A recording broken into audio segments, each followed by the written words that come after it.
नमस्कार, ये आकाशवाणी शिमला है। अब आप प्रभा शर्मा से प्रादेशिक समाचार सुनिए। प्रदेश सरकार ने कोरोना महामारी पर नियंत्रण पाने के उद्देश्य से राज्य में 7 से 16 मई मध्य रात्रि तक कोरोना कर्फ्यू लगाने का निर्णय लिया है। इस दौरान सभी सरकारी व निजी कार्यालय बंद रहेंगे, लेकिन आवश्यक सेवाएं जारी रहेंगी।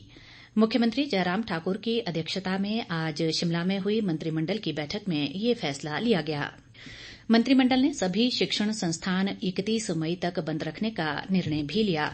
इसके अलावा सभी सरकारी व निजी परिवहन सेवाएं 50% क्षमता के साथ चलेंगी और अंतर्राज्यीय परिवहन सेवाएं जारी रहेंगी।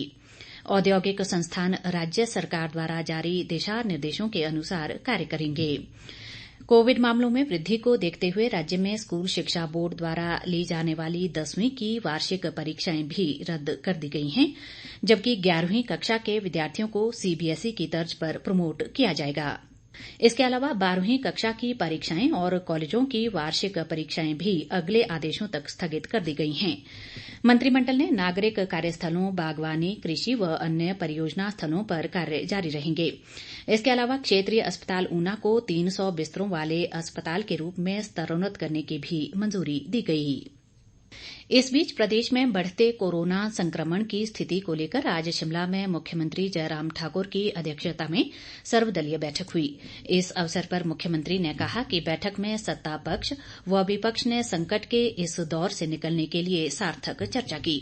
उन्होंने कहा कि इस महामारी पर काबू पाने के लिए सबको मिलकर प्रयास करने की आवश्यकता है। मुख्यमंत्री ने कहा कि प्रदेश सरकार राज्य में बिस्तरों की क्षमता बढ़ाने पर विशेष बल दे रही है और केंद्र से ऑक्सीजन का कोटा 30 मीट्रिक टन बढ़ाने का आग्रह किया है। उन्होंने बताया कि मौजूदा समय में प्रदेश में 9 स्थानों पर ऑक्सीजन सिलेंडर भरने की क्षमता है और दीनदयाल उपाध्याय अस्पताल शिमला, क्षेत्रीय अस्पताल धर्मशाला और नेरचौक मेडिकल कॉलेज में पीएसए प्लांट कार्यशील कर दिए गए हैं। उन्होंने कहा कि टीकाकरण अभियान को भी बढ़ावा दिया जा रहा है और अब तक लगभग 18,80,000 लोगों को कोविड वैक्सीन लगाई जा चुकी है।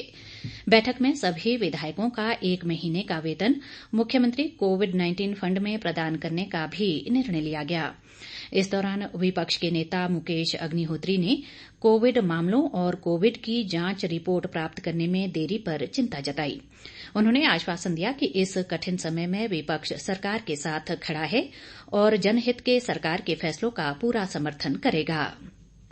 केंद्रीय वित्त राज्य मंत्री अनुराग ठाकुर हिमाचल के सभी जिलों को कोरोना महामारी से बचाव के लिए मास्क, पीपीई किट व मेडिकल उपकरण उपलब्ध कराएंगे, ताकि कोरोना योद्धाओं और कोरोना मरीजों को मेडिकल उपकरणों की कमी न हो।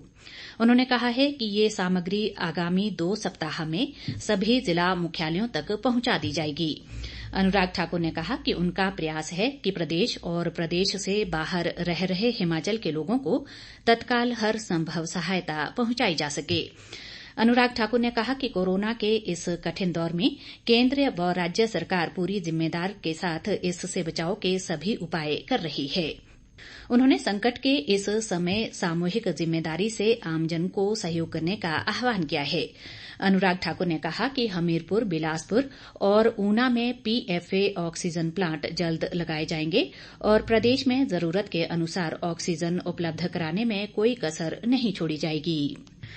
प्रदेश कांग्रेस अध्यक्ष कुलदीप सिंह राठौर ने पार्टी नेताओं से कोरोना महामारी की दूसरी लहर में भी पिछले साल की तरह लोगों की मदद के लिए आगे आने का आह्वान किया है। वे आज सिरमौर जिला कांग्रेस कमेटी के पदाधिकारियों की वर्चुअल बैठक को संबोधित कर रहे थे। राठौर ने पार्टी के राजनीतिक कार्यक्रमों को तब तक स्थगित रखने को कहा है जब तक प्रदेश में कोरोना का प्रकोप खत्म नहीं हो जाता।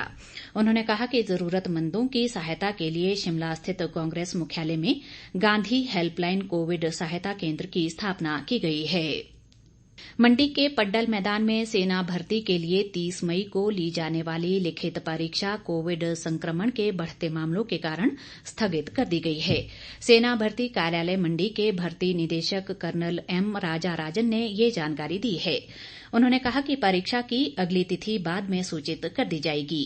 इसी के साथ ये समाचार बुलेटिन समाप्त हुआ। नमस्कार।